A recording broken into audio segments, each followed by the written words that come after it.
Hey everyone, Chris here from Roundtable Co-Op, having a first look at the Sovereign Syndicate. This is a game that's released on Steam on the 15th of January 2024 and developed by Crimson Herring Studios. I'll take you to Evolve PR for the review key.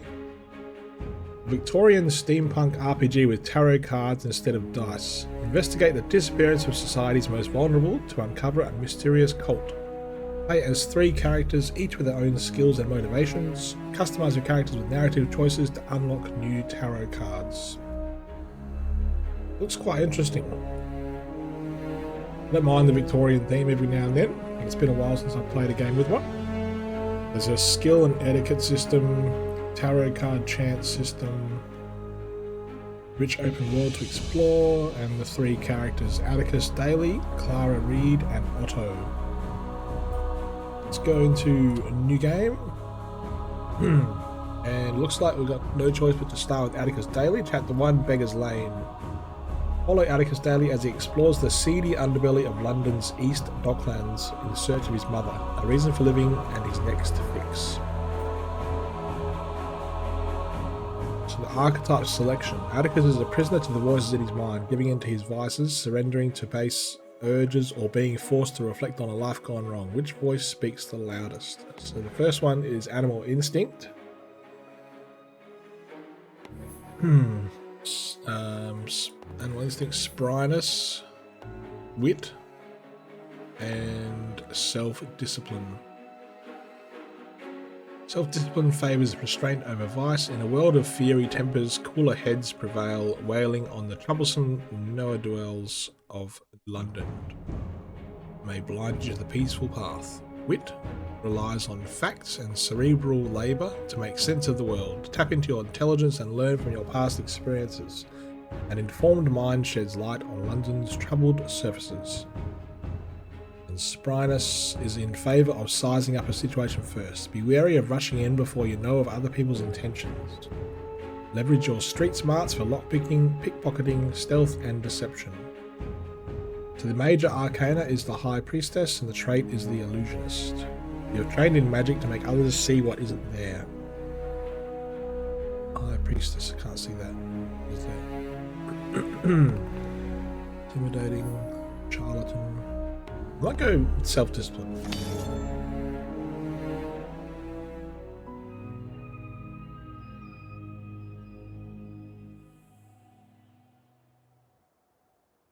A dark shape looms over you.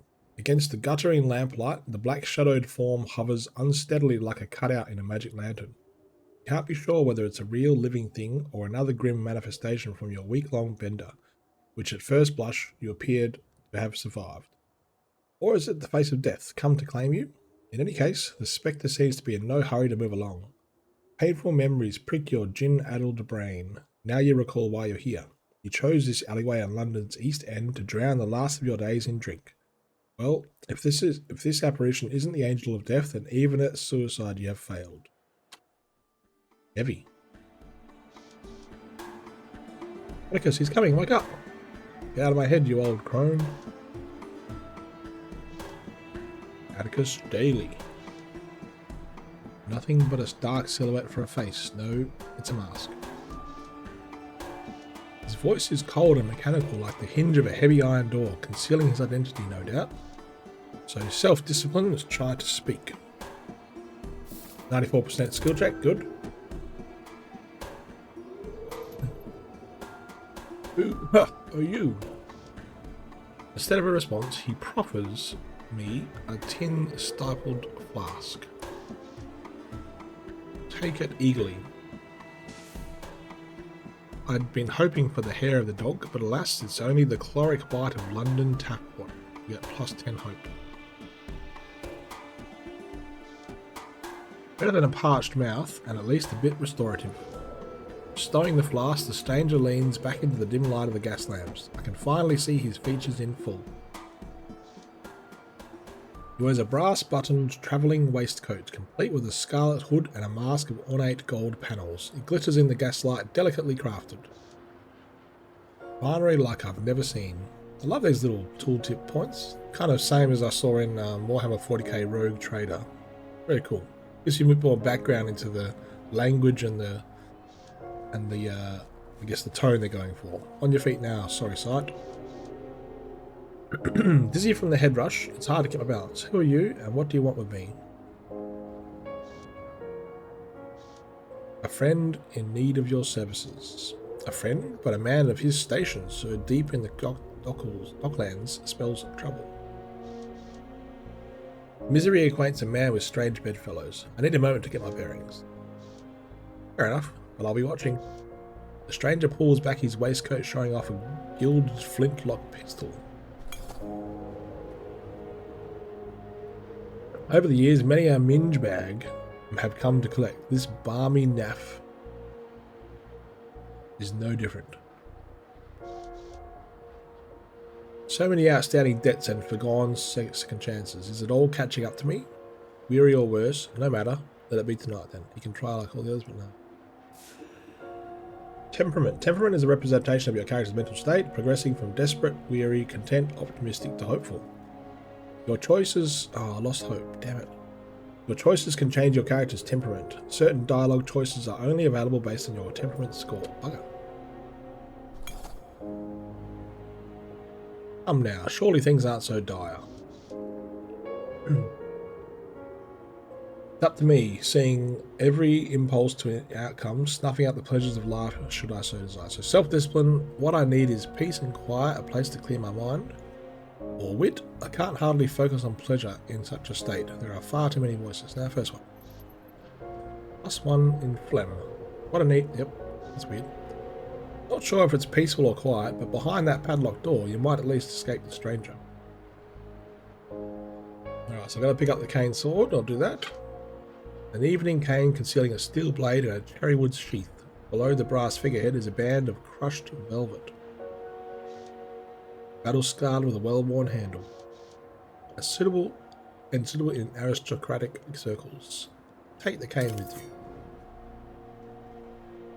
Face the stranger or find sanctuary and hold fast to your sanity. Okay, I should really keep better track of my belongings, even on a gin vendor. Newspaper.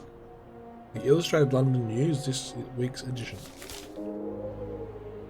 A fleet-footed journalist takes to the East End, underground and undercover. A hard-boiled scoop on the courtesan killer. Who's really behind the murders, and what is Scotland Yard still hiding from the public? Read on for the gory details. This story will boil your blood. Ponder the news. Your inner voices are at black. When you choose one voice over another, this changes the balance of your humours. Over time, these voices become stronger. Hazards of the job, I suppose. But it's a shame. No one deserves to die like that. Maybe not, but they knew the risks. The East End is an unforgiving place. Or, that's true, and I've kept their company before. It could have been an acquaintance. Self-discipline. Ariana? I surely hope not, but it's been a while. I should check on her. Ooh, +1 blood. Dolly's being hunted. It is rather curious. So, leave it to the police. Good job for a Bobby, but I have enough troubles of my own. We got liquor bottles. Areas of interest. Explore the world around you to discover helpful items on your journey. East London hides many secrets. Press and hold the highlighted hotspots button, tab by default, to highlight areas of interest. Geneva, rot gut, and dried gin bottles are strewn about, broken and empty. Wage those are remnants of a day drowned in sorrow. Feels like ages ago. Looks to me like a day well spent. Quite a bit of liquor. I'm surprised it's still standing. Speaking of which, let's see if there's more. So let's do wit. So we've got 69% of a wit check. To make a skill check, you will draw a card from one of the 4 minor arcana decks. Each deck contains cards numbered from 1, the ace, to 14, the king. They also contain the world, which will always succeed a skill check, and the fool, which will always fail and then reshuffle the deck. So we have cups, wands, swords, and coins. Oh yeah, 5 of wands. Aha, saving the best for last, a bottle of Old Tom. So we've got a herring basket. So we got the palladium, gears and cogs. Let's get some gears and cogs.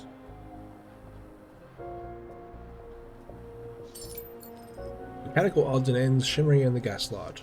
Worth a little tin if you deal them to an engine man. Gather the gears. Right, so then we got the containment fence. Let's have a look at that. Military grade, reinforced with barbed wire. The sign reads Werewolf Containment Zone in luminescent paint. Electric bolts arc between the fence posts, the smoky ozone scent flooding your nostrils. The moon won't be full for another 2 nights. You might be safer inside instead of at the whim of this stranger in the brocade waistcoat. So we've got a 67% chance succeeding there. Weary or worse, bugger this ruddy fence. It's just a pile of kindling and wire. I'll take a running no. That. Oh damn, failed. That's alright. No time for that now. Alright. So we got vagrants and missing post. Let's go to missing poster. Julie and Bertram O'Brien, orphans missing from Sacred Heart Orphanage. Small reward furnished upon any information leading to their safe return. Please have a heart for our poor children. Sisters of the Sacred Heart. 22 Cherrywine Lane, East End, London. Accepted. I remember this place.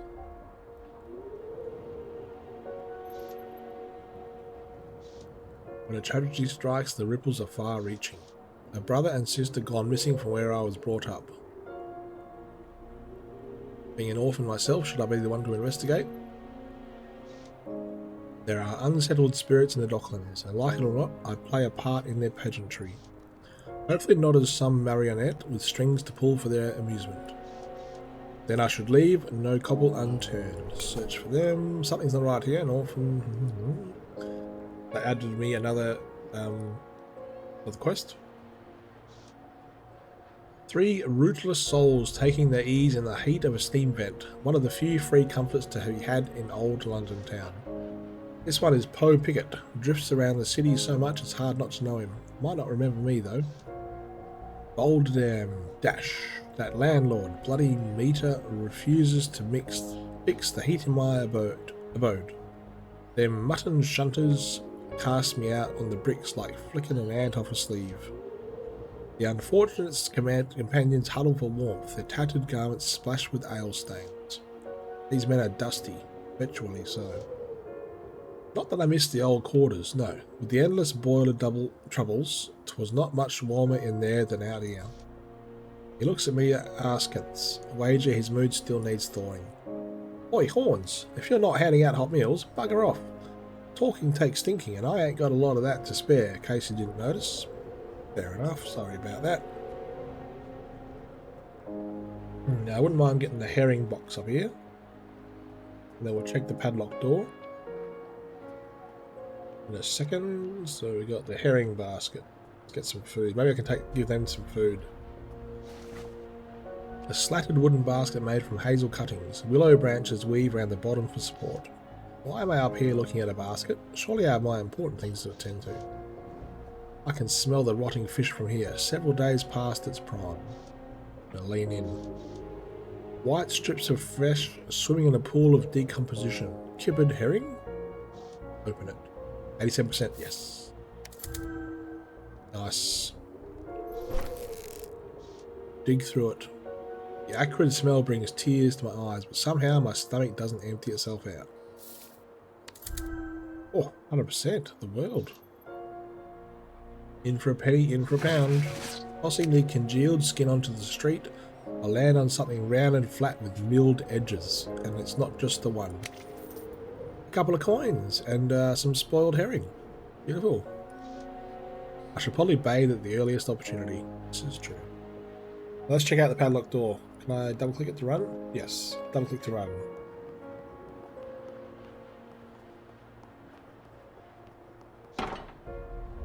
A heavy door that's blocking my escape from the stranger. There's an oxidized chain and a padlock over the hasp. Should be a soft job so long as this lock isn't rusted through. Let's break the damn thing. 56%. Hands are a bit shaky, but let's have a go. That's 50% or it'll come back. So let's do a 50% check. 56%. Oh, yes! That'll do. I don't imagine that lock could ever be used ever again. Away from the stranger is enough for me.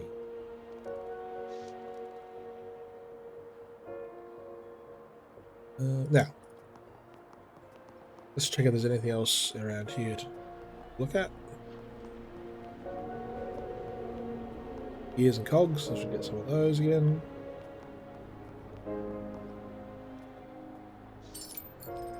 Spare parts and machines glittering in the gas lamps. Handy for small repairs and worth a few bob to an engineer. Gather those. Now, what's this? Did I see something? The masked stranger. Wagon? Overgrown station. It's the witching hour, so of course the trains aren't running. No escape from the stranger this way. Check out the wagon first. Some wayward cartwright abandoned their wagon here. Beyond it, tenements and a dead end. He got me hemmed in.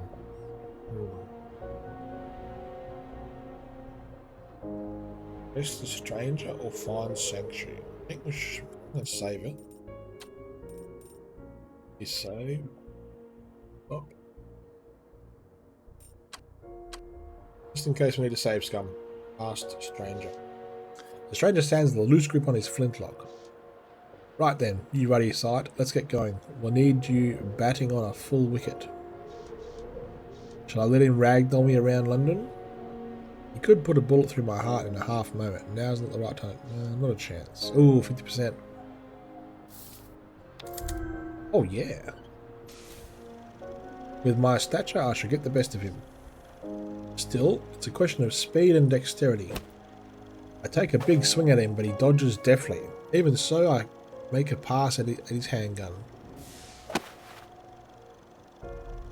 But he swats me away like I was a child.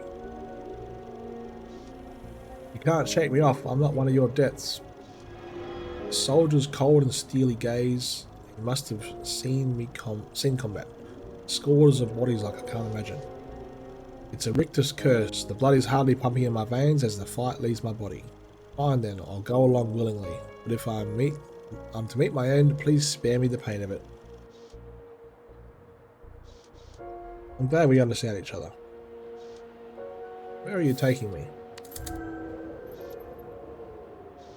Somewhere you'll be more comfortable. I'd rather not suffer any more than I have to, but at some point you'll tell me what you're planning. There's no time for dawdling. Bell end. Expletive signifying contempt.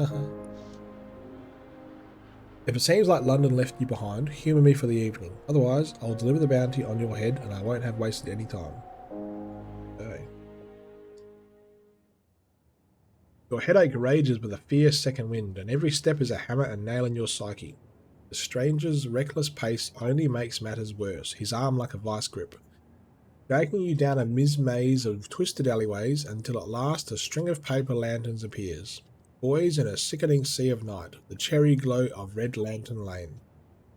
Within waves of jasmine and sandalwood incense, memory washes fear away. This might be the only place that could convince you to keep on living, even just for a night. The gas mantle above the door fills you with fondness, cleansing the rust of your mind-gouging hangover. You've arrived at the Red Lotus Den, the only place you've ever felt at home. No need to be pulled along now, you go inside willingly.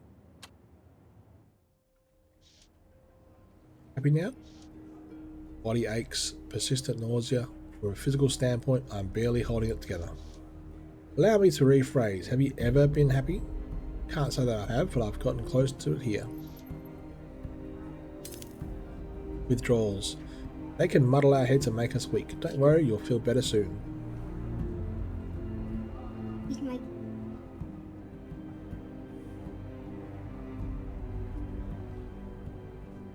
We've got a changing area. Let's check this out. Towels and bathrobes to surround in cubbies. Away from prying eyes, a fine place for a change of appearance. Let's see what to do. Cast your illusion.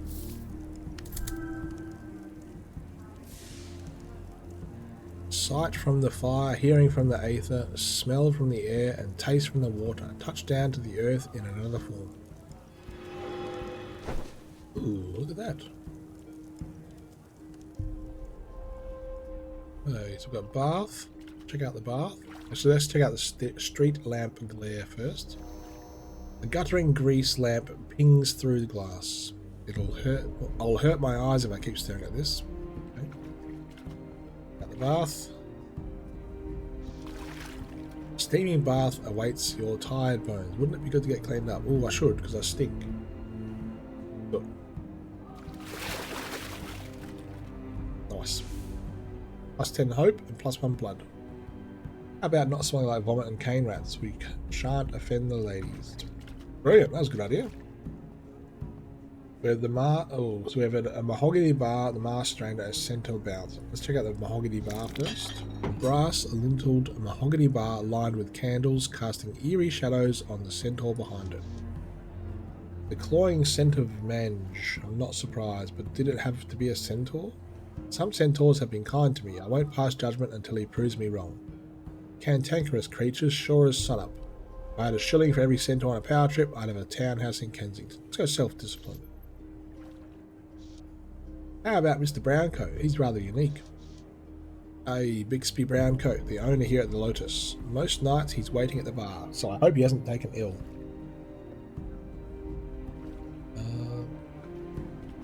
Maybe if I wait around, Bixby will show up.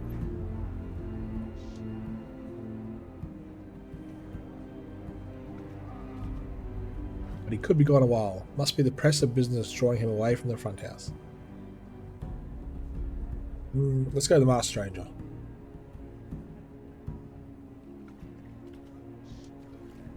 Let us not tarry. The sooner we ask for permission to enter the Lotus, the better. What? The centaur leers, his misshapen chin a shelf for his cigarette jutting from a jangle of bad teeth. Didn't see you come in. How can I help? Entrance to the Lotus, please. I'll have to check the list. Now, where did Bixby say it was? Oh, here he is. Out trots Mr. Browncoat, surely come to see what the fuss is about. He wears a long-faced countenance, a gold pocket watch, and a lavender-tinted pince-nez on his aquiline nose. Despite his careful preening, the turbulence of a life lived in the margins shows on his face. Now, here's Atticus. He's happy I've arrived in human form, although he knows it takes a lot of energy. Glad to see you, Bixby. We had a Tom Blood. And you as well, Atticus. I'm glad to see you've brought us a brand new customer. Now then, paradise awaits beyond the curtain. Bixby ushers you through the door and leads the way down the back stairs, the stranger on your heels like a stubborn shadow. The Red Lotus is draped in a haze of pale smoke, dotted with flickering candles and incense glowing like cinders in the night. The smell of burning opium is dark and rich, like a batch of floral biscuits with a sharp afterbite. Pale red glow from the Chinese lanterns paints the space in perpetual twilight. It's easy to lose track of time within these walls, whiling away the days in your blissful waking dream.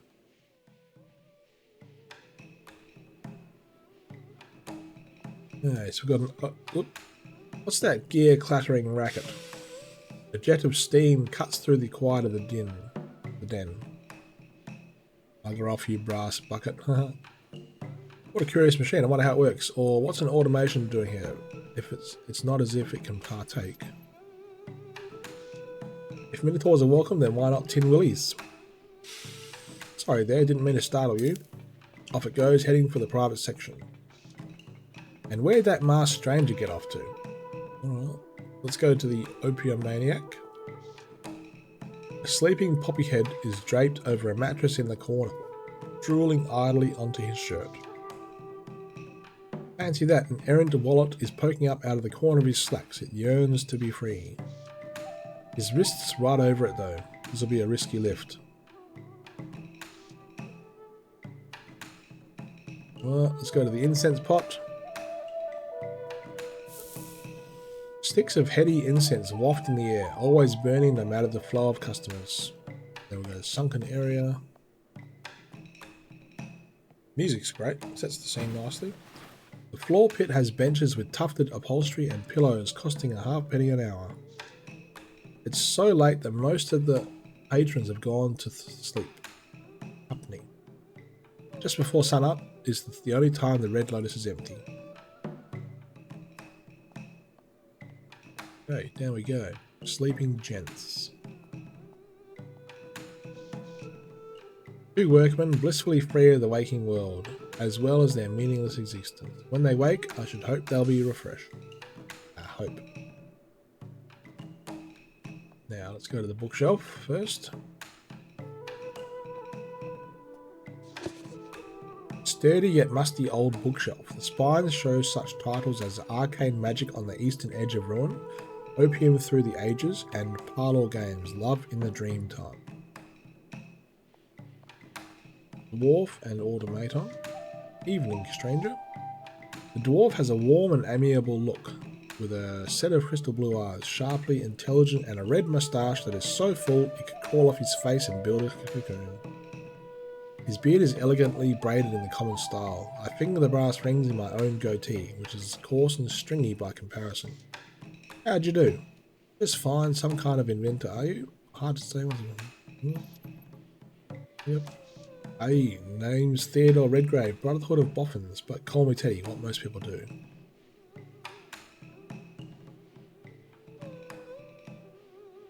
You look like the tinkering type. If I had a little scrap, would you be interested? And sure, those cogs are worth a bit of sterling. Sell the clogs you collected. Sweet. The Royal Society funds all kinds of industrial research nowadays. There's a brotherhood for every branch of science, but I'm with the DA, Division for Automatons. Your automaton, has it got a name? This here is Otto. Perfectly friendly he is, if a little odd. Silly given names to a machine, you ask me. Stands to reason though, who amongst us isn't a little odd? Truth, if I've ever heard it. What can I call you, sir? Atticus Daly. Eddie pats the automaton with his fat paw. Mr. Daly, from the broth of us, it's a pleasure. Both of us, sorry. Otto's going to need some tweaks before the brawls, but we'll have him fit as a fiddle by then. Otto's a brawler, eh? I mean, pit fights. I.e. the werewolf pits, to be precise. See, I'm a hunter of fell beasts and monster. After the pit fights, those outlaws are all tatterdemalion. Better one out. Much easier to take in for a bounty. Only 3 days a year the moon is full-bellied, but better have a good mind to who you betting on.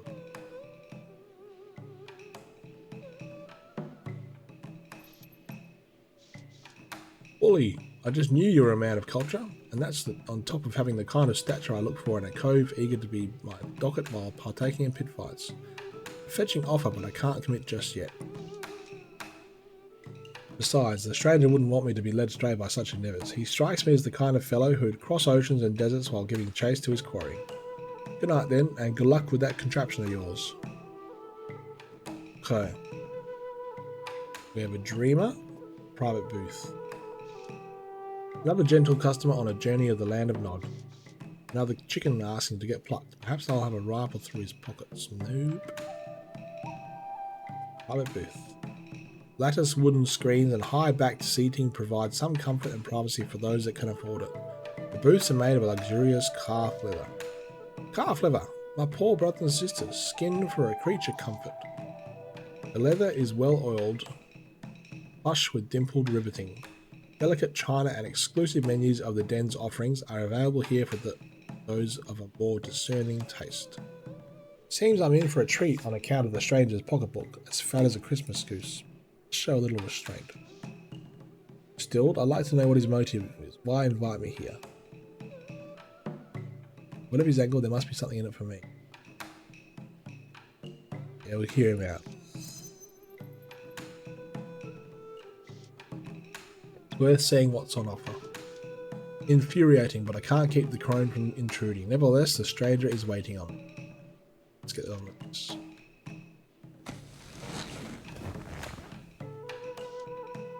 The menu is embossed with an array of oral morphines, liquid and powder cocaines, and all manner of midnight oil. Eddie seems an interesting chap, and the ultimatum is quite interesting, isn't it? Bugger the small talk, why did you bring me here? We've got plenty of time for explanations. Why don't we start with a sample of some of the den's wares? Now we're talking, perhaps this fellow's not so bad after all. With so many dear, poisonous variations, it's hard to decide what will hit the spot. I must say, I'm impressed with your discretion. I would have thought just any fix would do. You're just greasing the wheels for whatever it is you want from me. Or say thanks, I suppose, but I know it's not from the kindness of your heart.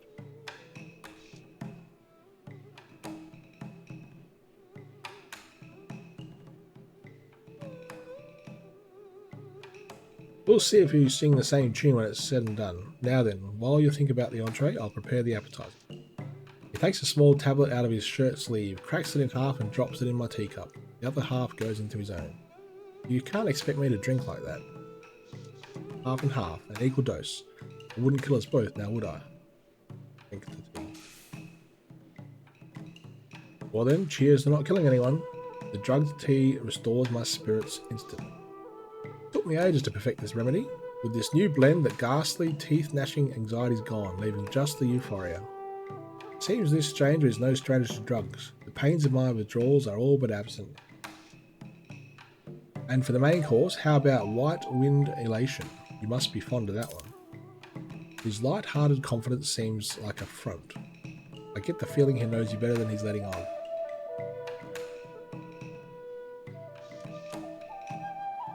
Would somebody please shut her up?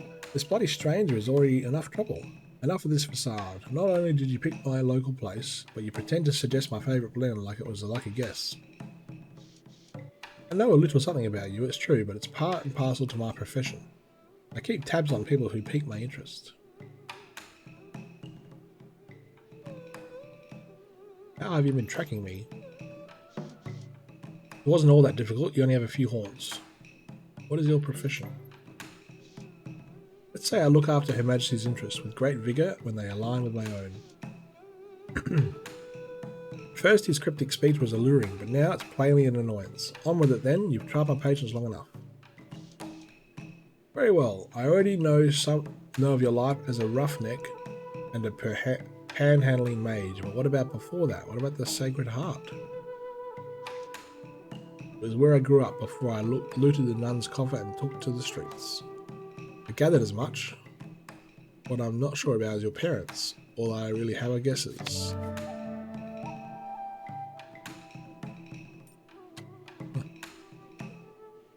My mother likely gave me up because she couldn't pay my keep, and I suppose my father either died or walked out on us. So the sisters never told you anything about your parents? I can't say for sure, but it's too bloody unpleasant to think about it. The memory's there, we can call it back gently. This fellow's lost his mind. Something occurred at the Sacred Heart that you've forgotten. With the help of... You might recall the details that will lead to your mother. Lead me to her gravesite, you mean? What would that accomplish? On the contrary, I believe she's alive. Her name came up on a ledger at Bethnal House. I've seen my share of swindlers, but this takes the cake. Just humour me for a moment. Matilda is of course her given name, but how about family name? I don't think the sisters at the orphanage ever told me what it was. But if you could recall Matilda's family name, and it's on record at the orphanage and matches the ledger at Bethnal House, you could prove her identity at the hospital and by claiming kinship, set her free. That means digging up memories of the Sacred Heart. Not exactly how I thought the night would unfold. Even if what you describe is possible, why should I want to find her? It's up to your discretion, of course, and I cannot share my own motivation for the truth. He's dreadfully opaque, isn't he? I cannot force your hand, but unless you can think back to those troubling times, then you won't be worth more than the price on your head. Bounty, I'm assuming you'd be happy to collect? That's right, albeit less desirable. It's another way to ensure that I won't have wasted my time. He's offering me a chance to live, but only if I can draw up these memories. So, what'll it be? A dream dose and a voyage between the banks of the memory, or the death dose, and at the end of your days, take the dream dose.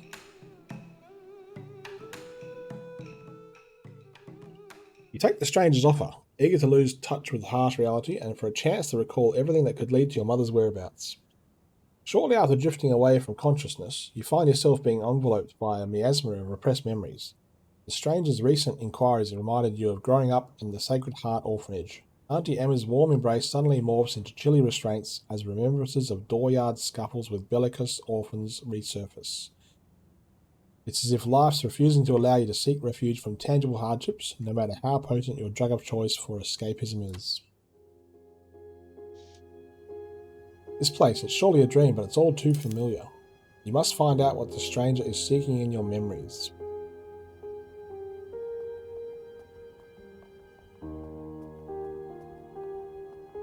Your sister Heloise.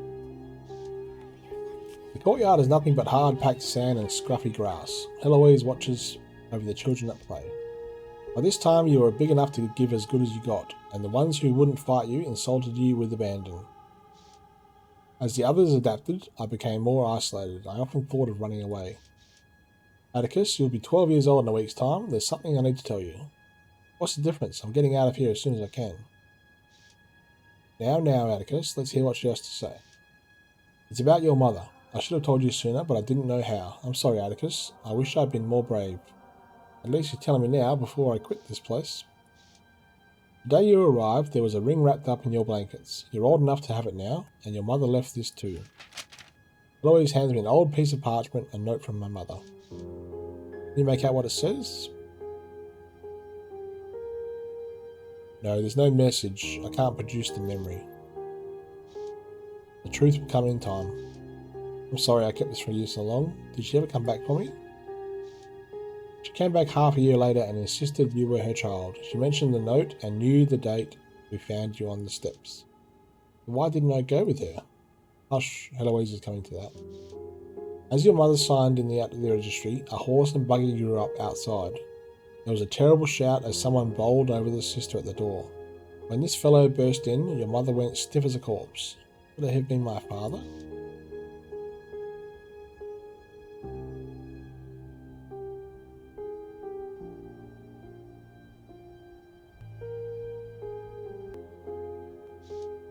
I don't know who he was, but he struck a panic in my heart. There was malice in his every step, a twitching, insidious man. He took your mother and she never returned. Get me out of this nightmare. White wind dilation is never like this. Perhaps you were too young to hear the tale. Hearing this from Heloise heartened me at the time, but it still didn't change the fact that I couldn't stand the Sacred Heart. After I fled the orphanage, I did search for my mother until I decided there was nothing I could do. Perhaps not then, but this is now. That statue. The open arms of the angel were purely symbolic. I had never had a home in this dreadful place. In truth, I spent most of my time travelling through fantasies, looking for a place to call my own. Never did find it though.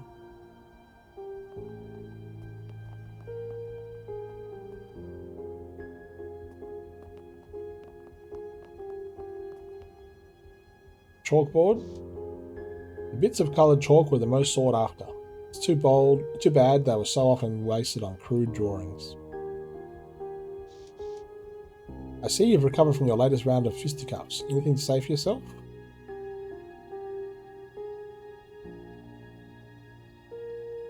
I'm getting stronger all the time. My hide is getting coarser, thickening.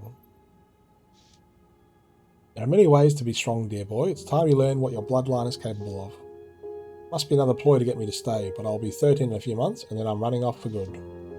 Being singled out as a minotaur, always having insult thrown at you, it's terrible. The bright spot is that you have the gift of magic and you can develop your talents if you study the tarot. You found out the colourful cards. They seem to buzz with an eerie electricity.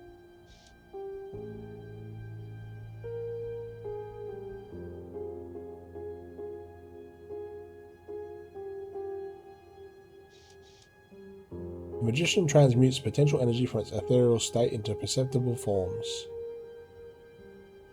Can't say I buy it, but I'm listening. That's the spirit. Minotaurs are magical creatures, and like this magician, you are a conduit. I committed the spell to memory long ago. I'll share it with you, but only with your promise of wholehearted trust. Okay, Heloise, I know you wouldn't lead me astray. I trust you. And I trust you, Atticus. because if my superiors should learn of this, I'd never wear the habit again. Now this is a cantrip. You must speak it over and over until it is written across your mind in bold letters. Your voice drops into a strange low whisper. Sight from the fire, hearing from the aether, smell from the air and taste from the water, touch down to the earth in a form. Aristotle defined 5 senses: sight, smell, touch, taste and hearing, corresponding to the elements of fire, air, water, earth and aether. I think I understand, except for the bit about aether. Aether is the energy propelling each heartbeat, the same material in the soul and the consciousness of all blooded creatures. Those with the proper training can channel aether into earthly sphere. Therein lies the power of the cantrip, the ability to transmute energy into matter. Aether is tied to hearing, so first you must learn to listen. You must hear the winds and the wiles of the heavens. I see the night is getting on. What about the rest? Oh no. Blast, I've drowned the memory in too many gin baths. It's alright, you've repressed it. Is it time to wake up? I dare say I'm ready for this to be over.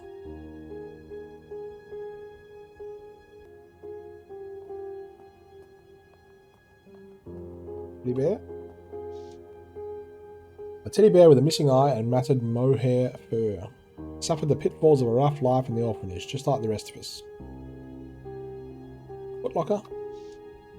This was my bed, right next to Snyder, and here in the footlocker I kept a few trinkets. Worthless, the lot of them. Peonies? These purple darlings brighten up the dreary place, picked fresh from the schoolyard by Leo. When midnight strikes, I'll be 13 years of age. Father Franco keeps the orphanage funds in the private office. That's my ticket out of here. Ooh, 47% to sneak past Snyder. Oh, nice. Fully. Now let's get to the lockbox and Scarpa.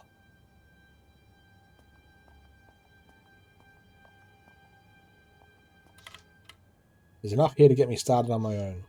Pay dirt. I'll put 100 leagues between me and the Sacred Heart. What was that? It sounded like it came from the hallway. The house is roused. I better make my exit. Someone's coming. My only way out is through that window.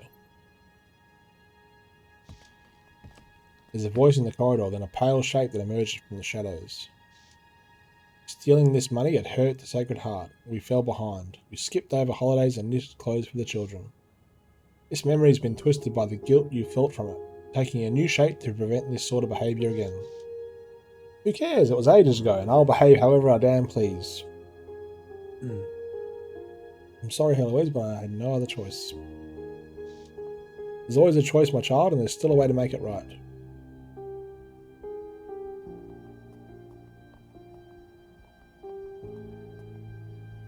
Oh, window.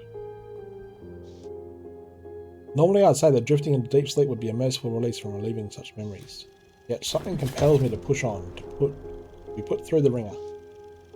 Face that greatest of foes, myself.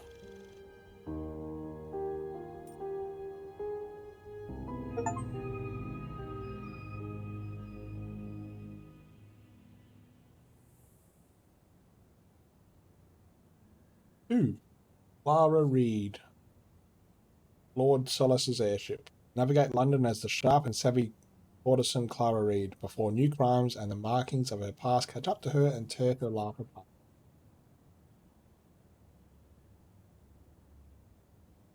Okay, Clara is... Oh, that's... Oh, yeah. So we have intuition, grace, intellect, or tact.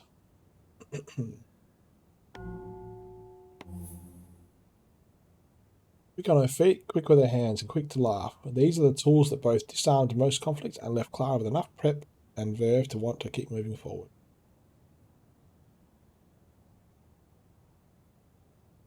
I need a bit more tact.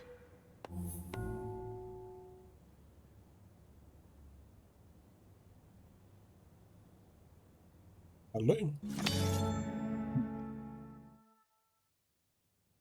Revolutionary feats of engineering and shameless displays of wealth, a common sight in London, yet rarely does one come across that which combines technological prowess and financial abundance. Enter Silas's airship, its gilded frame and sheer size literally and figuratively casting a deep shadow over the city slums and wealthy districts. Shafts of sunlight filter through windows that wrap around each of the airship's rooms, bathing them and their occupants in a warm glow. Pipes and polished wooden floors rumble to the spinning of the airship's propellers. You feel like you're standing within a slice of the future. Morning already? Can't stay here forever. I still have much to do before I leave London. Good thing Silas already delivered my payment. He was up before me. I wonder if he's still aboard the airship. Oh dear. Taking the atmosphere. Oh my gosh. Yes. A gentle hiss of steam and the churning of metal gears. Silas is in the office, tinkering with some task or another. My head still aches from all that whiskey he was pouring me last night. Last night was no bed of roses, but it wasn't bad. It wasn't all bad. At least once I've quit London, I won't have to entertain Silas anymore. Ah, pop. Should I hope. Is that you, sweet thing? Up at last, are we? Better get going. Too busy to lay abed. Chiffonier. Another night wearing this perfume will drive me mad, but Silas always gives bigger tips when I wear his gifts. Another dreadful night or one more day in London. I must choose the lesser of evil. Take the perfume. Wine rack. A small but carefully curated selection of wines and one bottle of good gin. Strangely distinct in a high society way. Judging by the label, Silas named this brand of gin after his wife, perhaps as an attempt to make amends. If I fancied it for myself, now's the time. Cyclops is dead to the world. Oh yeah. Let's do an intellect check. This will soothe the soul, mine or someone else's. Elaborate fan. On the sideboard sits an elaborate folding fan with a note beneath it. In prim and proper cursive it reads, "A token of my affection," and further down, "A trinket of fascinating complexity and refined beauty. Fitting gift, my dear Miss Clara Reed." One must wonder what sort of request he plans to put forth that would call this sort of doting first. Good little thing, isn't it? Quite bulky for an accessory, however.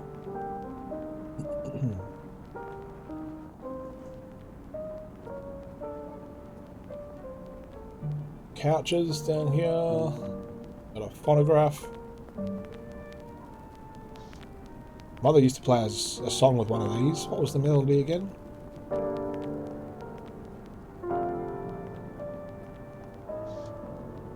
A similar fabric to the boots and the velvet rose with fewer stains, evidently. Statue. Terracotta, chipped amethyst. Wonder who stole the original. Look at wainscoting. Surely crafted by a worker with meagre pay. Absolute precision left unnoticed by the wealthy. Let's go to the view first. London looks even more hideous from above. Soon I'll be free from it. This luggage set is less organised than mine back at the Royal Suite. Like Tanner and Silas, akin on the outside, with a different sort of discontent in their hearts.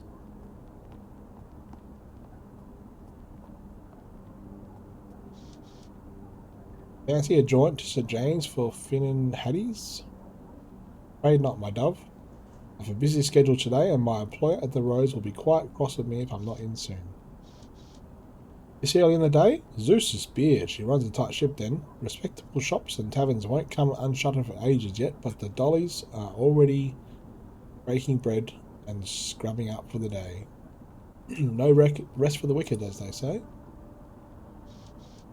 So it would seem.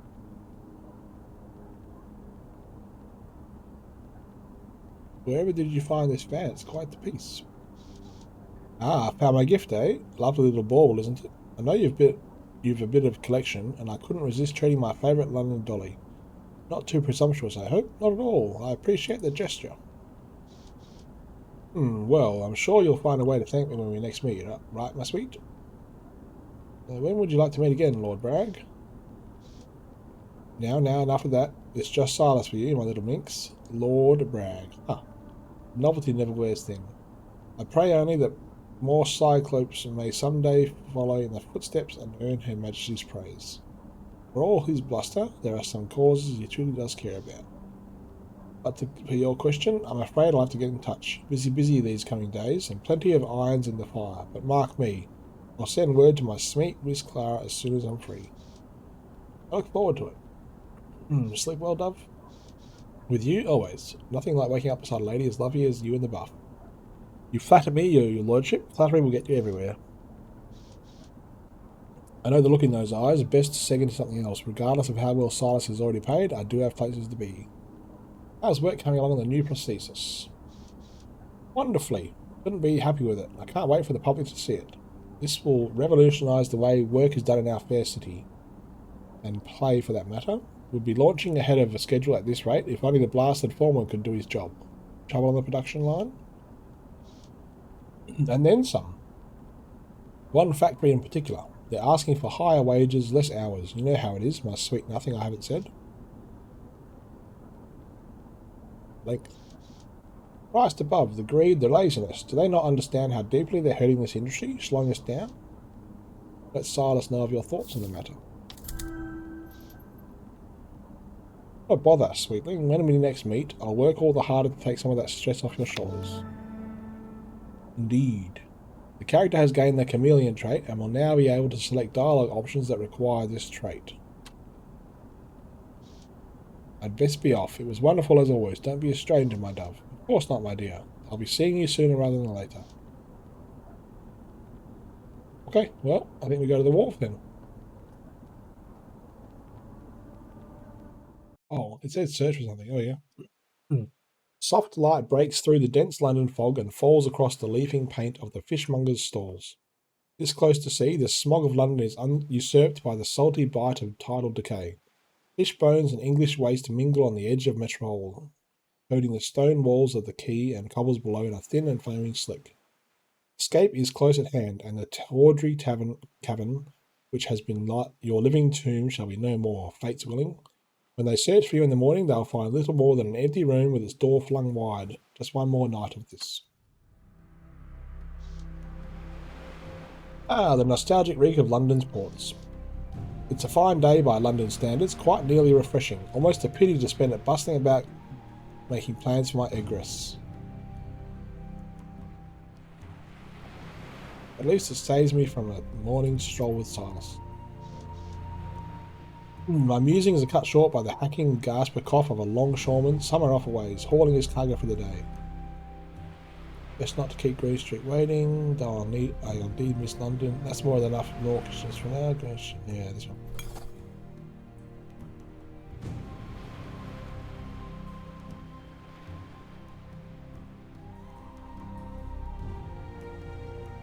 Okay. Go to street level. Right, there's a lot. So we've got a ransacked nest. Raven's nest abandoned, no ransacked. Likely by a rogue automaton pigeon while the nest's inhabitants are away. Centaur dockhand. This centaur dockhound has clearly been through it. She must have a rap sheet a mile long. That is one of Molly's best qualities. She protects her flock from the law. All right there, I'm Clara Reed, an associate of Molly's. Huh, I've never seen you before, and I'm usually good at spotting those who stand out. Any road? I'm Helena Bailey.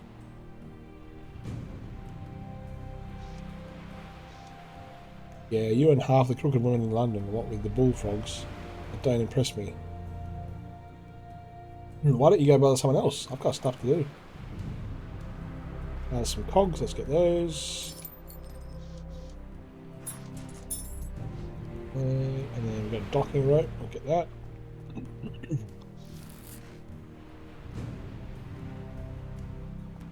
Walk to the Fisherman.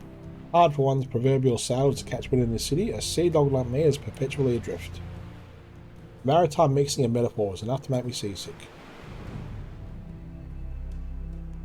All the more reason to seek one's fortunes elsewhere. Good luck to you, sir, in any case.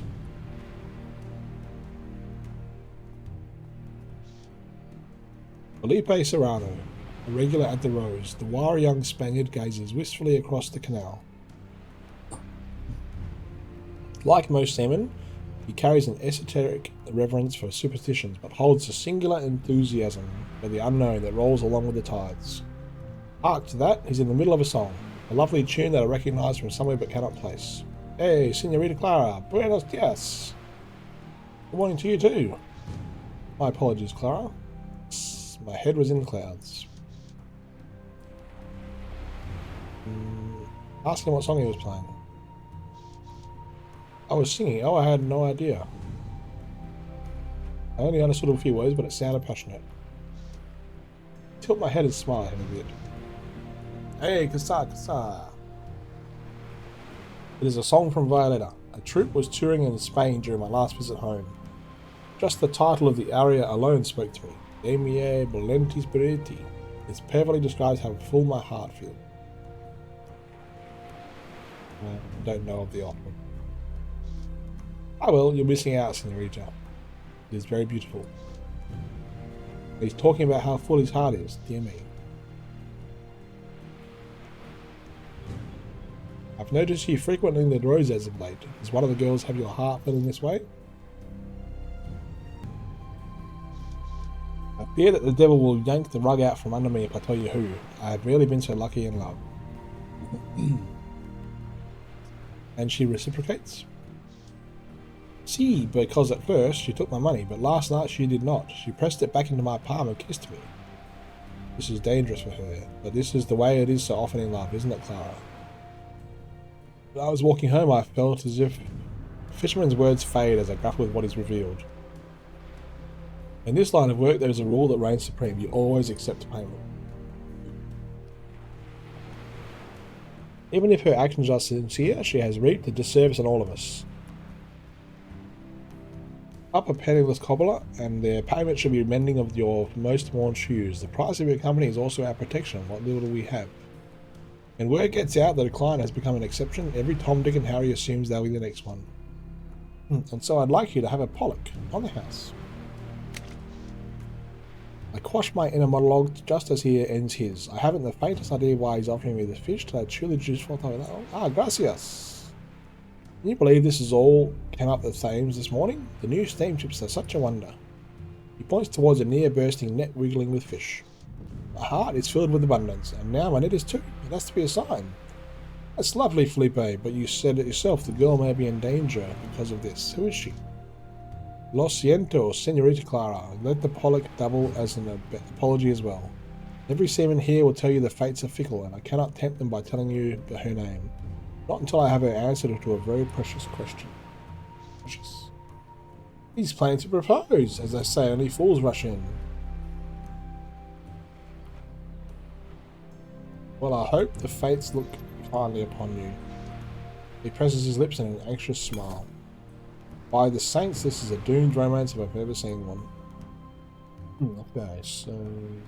ferry schedule. Here's where the steam ferry leaves from. No one around at the moment, only my reflection in the drab river Gordon keep me company. My figure, like my future, is soft and wavering. It fails to settle into a certain shape. Would that I could toss my woes into the harbour, let them sink to the bottom and never resurface. Yeah. Okay.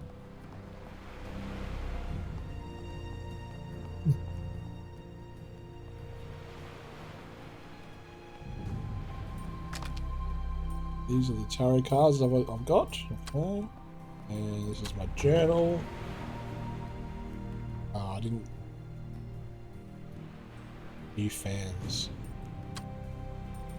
Inventory. That's cool.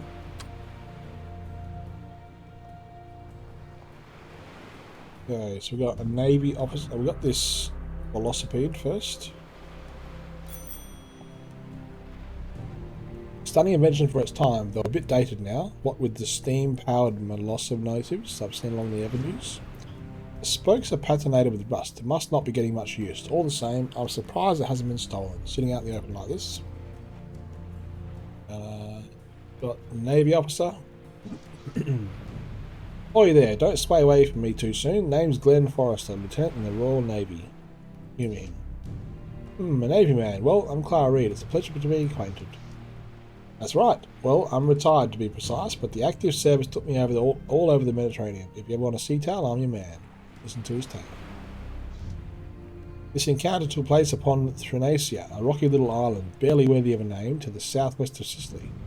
I was the officer in charge of a team of 7 sent ashore to replenish our fresh water. The land is quite barren there. There must have been hard pressed. And when at last we found a stream high in the hills, we were ambushed by a cyclops. But this was more like the great monster who terrorized Odysseus than our London cyclops tradesmen and scientists and what have you. I've heard tell of them before, cyclops in remote areas, ranging far above the city-dwelling folk. This creature was wild, animalistic, and a metre tall, taller than any man or woman that I've seen before the ilk. He jumped down from a high ledge, focused on us rather than our stack of water casks, on which he broke a leg. It was little trouble to vanquish back then. Let's come back later. Okay. Cool, but long. Airship platform, got the recruitment poster. Throw off the yoke of despotic gang bosses and join the dockhands. Big money and lifetime loyalty await. €10 per pound signing bonus.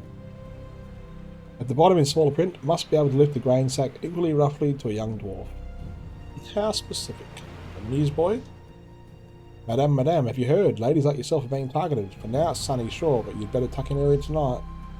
Now what is this little poppet yammering about? His concern is genuine, despite the fact that he's slinging newspapers. Bright young capitalist if I ever saw one. The name is Rob, madame, and you might as well add the little. Most people think I'm short for a cyclops, but I'm still growing, honest. Back at home at the tenements, I keep track of it with a yardstick taped to the wall. That's an awfully strange way to introduce yourself, even for the West End. Here's hoping your business grows as well. Oh, speaking of business, care for the latest blood boiler? I also have a bulletin covering other goings on. Only 1 penny. Yeah. A woman of ill repute met a grisly demise in the East End last night, just days from the full moon. The sinister assailant left a body stripped of vital organs and bearing marks suggesting feral claws. St. John's Cathedral is offering a service on her behalf. Arms appreciated. See, madame, that story is so hot off the press that it might catch your fingers afire. Watch out. What is it you're selling? And choirs of sheet music, not to mention the latest in the Curtisan killer. Mystery killer. Everyone's got their own pet opinion, but I think the ladies have been killing themselves. I heard from a chap at the tavern who had from a stevedore that people have been having these fits where they tears themselves apart. Looks just like they was chopped up with a hatchet. I think I'll reserve judgment on that particular theory, Rob. Hopefully the boys will figure this out soon. Ask around the rose. Best be going now, little duck. Watch out for hobnails and don't work too hard or those shoes will be worn down come winter. Right. We got a swivel crane. Crane, sorry. Judging by the rust on its finish, that crane hasn't been used in a long time. We've got a stray dog.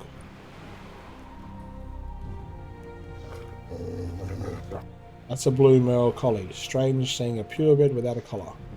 Perhaps he ran away. It looks like he's been in a few brawls at that. He's a proper meal if you ask me. Possibly even the fish from Philippine. He sniffs at it but doesn't seem interested. Perhaps that sort of salty fare is better for a feline. Ooh, snatch it back. Yes! Oof. Okay. Let's go in. Shuttered till later in the day. Ugh. Alright, well, let's go to the Cyrus Square then. Better not leave the wharf till I walk to Green Street. Where's Green Street?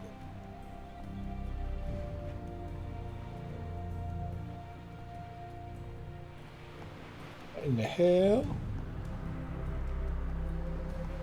Oh, I'm gonna go that way, damn it. Alright, let's go this way.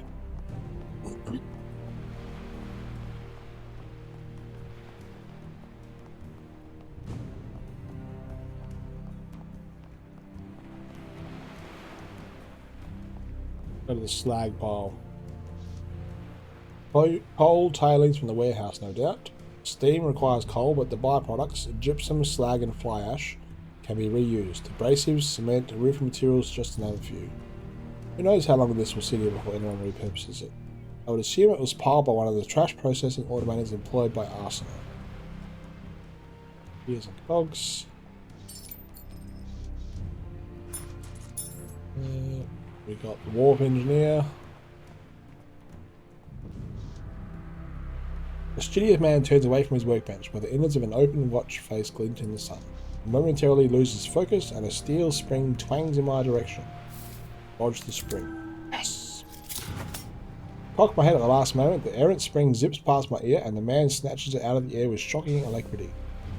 Not terribly unlike dodging the affection of some love-struck fool. Poetry can become much more painful when it connects.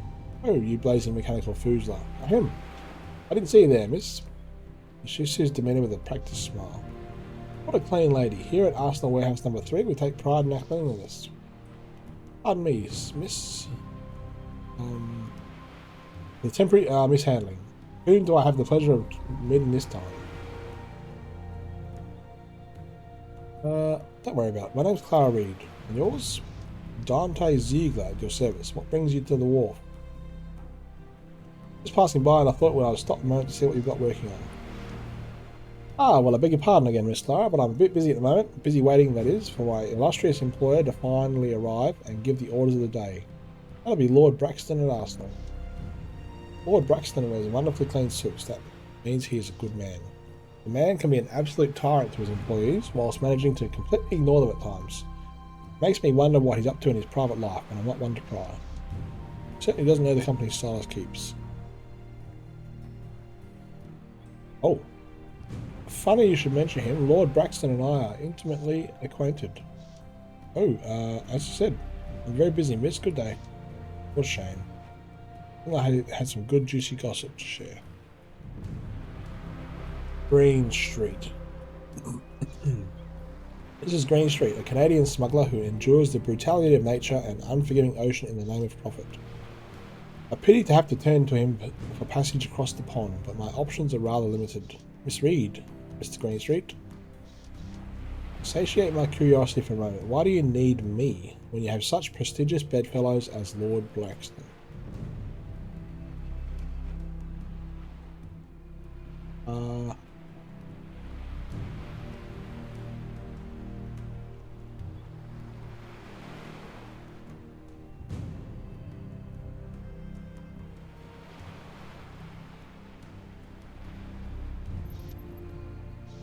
Very well, I rescind my question. I asked only because a man of his stature could assist with this predicament. Due to the recent import shortage of rubber gum from the Congo, the peelers have been engaging in more thorough dock inspections to keep the demand from reaching an underground market.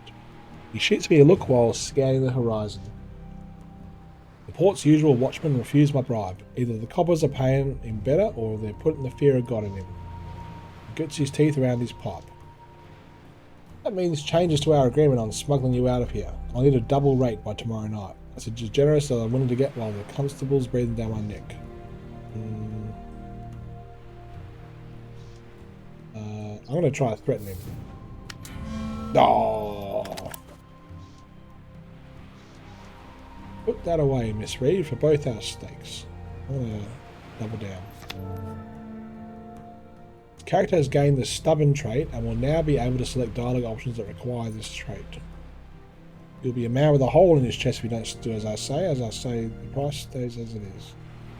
We're not going anywhere. Hordes swarm to seaports like bees to a hive, but I have yet to meet one who can steer a ship. He's right though, I need him alive. God's teeth. Oh, I hate to back down. You have two choices. Bring me the money and make a clean break, or use the Derringer and add to the list of the crimes you run from. No, it's impossible to get that amount of money in such a short time. You're a clever woman, you'll figure it out. Shut up, Miss Reed, it's not all sourdough. Lesser miracles have already happened and my contact to pull through. He takes a leather bifold wallet from his breast pocket. Go on, take a closer look. I untie the leather tassel and reveal the pleated papers. There's even an authentic looking wax stamp.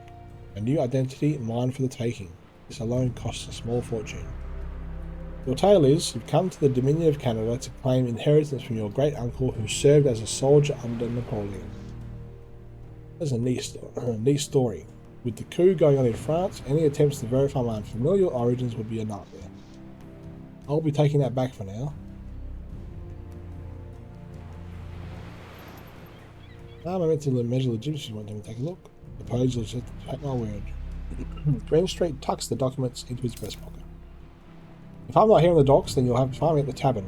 Gather up the capital and we'll be ready to leave off. Okay, now what am I supposed to do? Oh, between a rock and a hard place. I turned to Green Street because I didn't want to rely on anyone else, but now it seems I have no choice. Who can I ask? I've met many people during my time in London. Gee, consider what test the law is. The finest fence in London. We've done business before. She always treated me right. Might be time to pay her a visit then.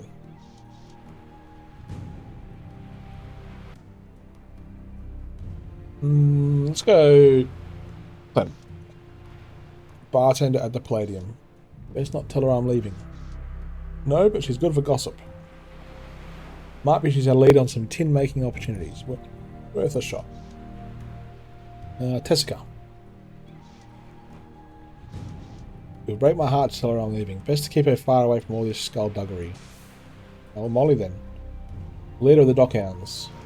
I ran with her in our bullfrog days, and she was the one who put an end to those days. Far too dangerous to approach unless you've got a death wish, and one of the main reasons I'm leaving London behind in the first place.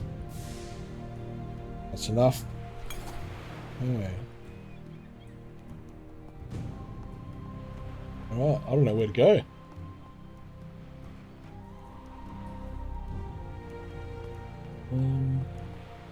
I go here now? Yep. Sweet. In Sorra Square, the East End's crossroads of commerce and vice, the medieval cobbles still bear the weight of modern wheels and footwear. Streets, alleys and plazas have avoided being pressed into the bilious black of macadam gracing the lanes around Piccadilly, Kensington and other wealthy areas. You've heard it said that due to an ongoing trademark dispute, each individual stone would need to be granted a day in court before its removal to make way for smoother pavement. Sorra Square's amenities and surroundings attract people of varying moralities. Even so, the elites of London rarely cross the River Lee, and anything east of Aldgate is commonly held out of bounds, except for urgent errands. So we have the cook fire. Ah, the dance of flames in the open air recalls my travels from the Romani, where every morning brought fresh air and new vistas. And when our luck ran low, we simply shared what we had instead of squabbling over money. Yeah. Ah, I might have damn it. Oh, broken window. A lightning bolt fracture runs down the otherwise remarkably clean window. Look closer. On the ground beneath it lies a mess of tiny gears and lacy aluminium feathers. Is that a steel talon by the wayside or just a hobnail? This automated bird must have flown blindly into the glass. I know it wasn't really a living creature, but there's something too terrible to consider about this whole scene. I'd best keep walking. Damn, losing hope. Let's get the gears and cogs.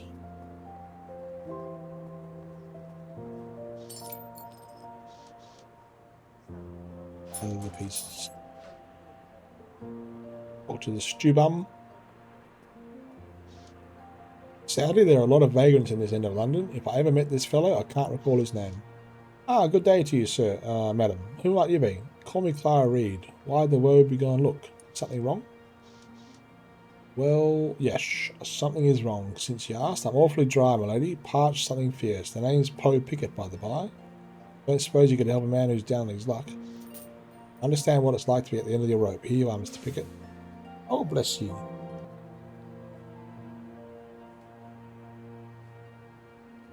So the vagrants. London's solution to vagrants sleeping on the sidewalk. Does this hide the issue or simply cause people to equate vagrants with corpses? Open barrel. Let's give that barrel a wide berth. I can smell it from here. Ew. So we've got the butcher down here. So much talking. Oh, jeez. No, save the money.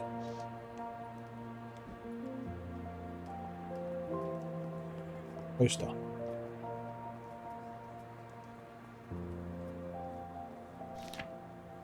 Poster encouraging werewolves to report to the containment zone from the day before the full moon until the day after. Poster might as well say London will be safe if werewolves know the place. Look on the bright side.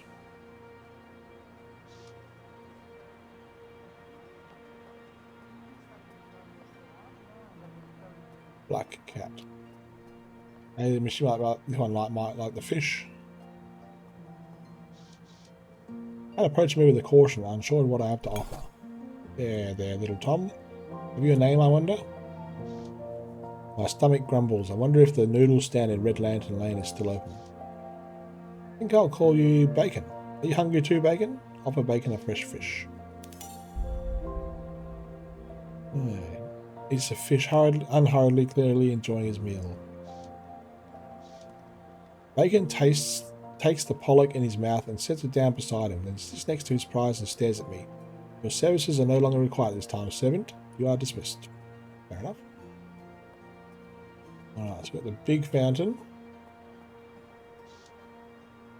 The message is about as subtle as that giant hammer. Human beings are being replaced by machines to the profit of the ruling class, and to the detriment of everyone else. So, storm drain. Let's have a look. I suppose the things people drop in the sewers by accident will eventually find their way here. Might even be something of moderate value. Man, 38%. Oh yeah. Okay. Hey, wow. It's about 2 shillings. Not bad at all. That's cool. I don't know where I'm supposed to go. Oh, map. Where am I? I'm at Silas Square. Holy dooly. Oh my gosh. It's huge.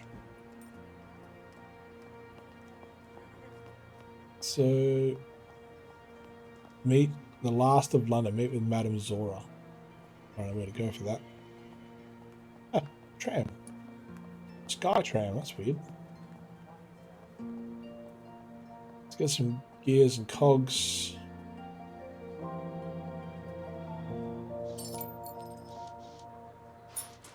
Bottom. Let's get the newspaper.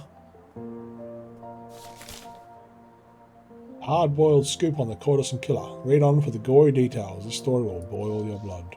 Oh, I paid for that before.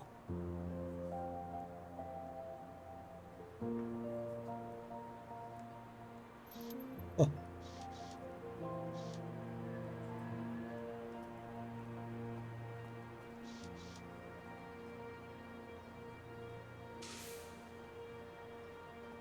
Restaurant? You go to the restaurant? Don't think so. I remember this place. Excellent curry. It's a shame they closed. Oh, smelly crate.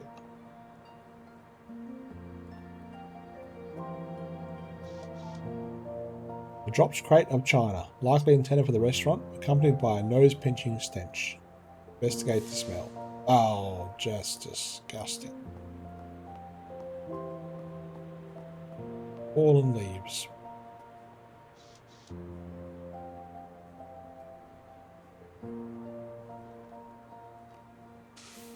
Yes, hope back.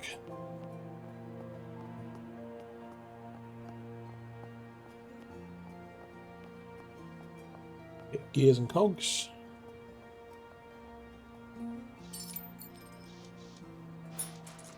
Nice. Now, I still don't know quite where I need to be.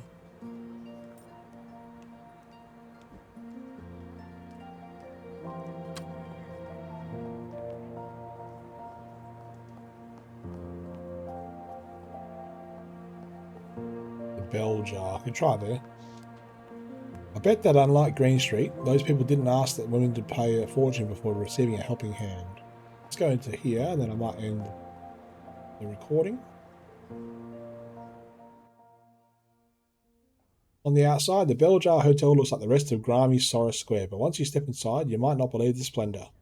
The interiors boast Red carpeted hallways and spiralling stairs with gilded banisters and bellhops addressed to the nines, with white silk shirts and swallowtail suit coats by Poole & Co. Nobody knows for sure who owns the building, but the rumours point to royal blood. In contrast to the East End's sooty streets, the Bell Jar's accommodations are noticeably upscale. Like the oblong vessel it was named after, the hotel offers a vacuum of discretion for high society individuals seeking a plush locale away from Soho or Kensington, where they might otherwise be recognised. Alright, well I might save it there. I might go stop, because I think the first decision was all good. And then we'll go back, then we will quit.